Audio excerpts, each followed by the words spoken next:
My name is Joe Sloly and I work for ECDIS Ltd as part of the Human Element Leadership and Management Training team, and I'm just about to complete my 50th HELM course.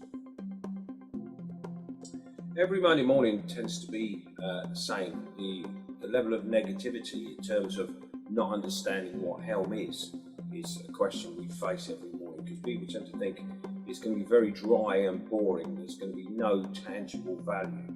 It's easy to measure failure, but it's not so easy to measure success. I think HELM is very much about the IMOs, the accrediting bodies, the training schools' investment in the future of the industry and trying to eradicate the possibility of accident occur. HELM is really in the title, Human Element, Leadership and Management. If we look at that, there's quite a common or famous model that we use.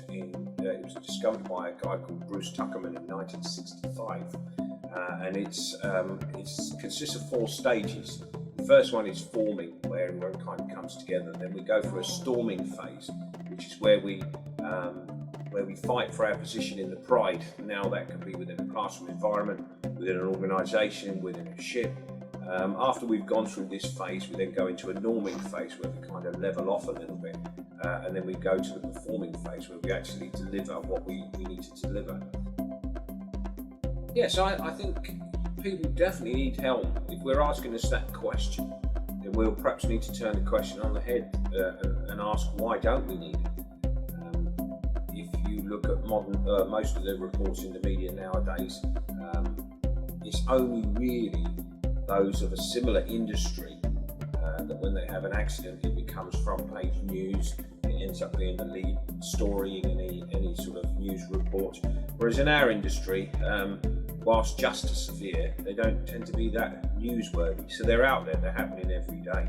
Because when you look at these accidents, it's very rarely is it young cadets and young inexperienced mariners. It's normally more mature individuals that have got a considerable amount of sea time and considerable amount of experience under their belt, but they just make mistakes because they're human beings. I think HELM could certainly help to sharpen our view of our own limitations and fallibilities, because no one's perfect or bulletproof.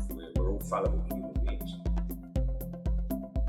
When we run the HELM course, we tend to, or we apply the rules of andragogy.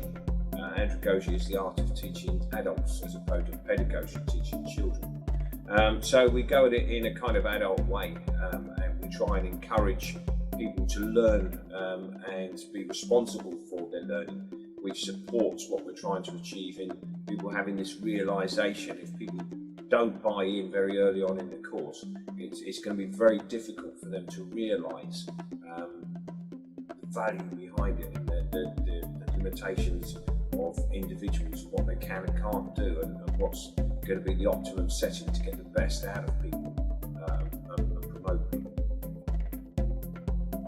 I think the future of the HELM course is it's incumbent that we make sure that we embrace it and we keep hold of it, as opposed to when we get to the end of training everyone, that we kind of just becomes a top-up kind of course, or just as students come along, we'll do 1 or 2 or 3 here, that kind of thing. I think that we would benefit from, the industry would benefit from having some form of revisit rate on this course. It's something we've needed for a long time. The industry is moving on and becoming a success as a result of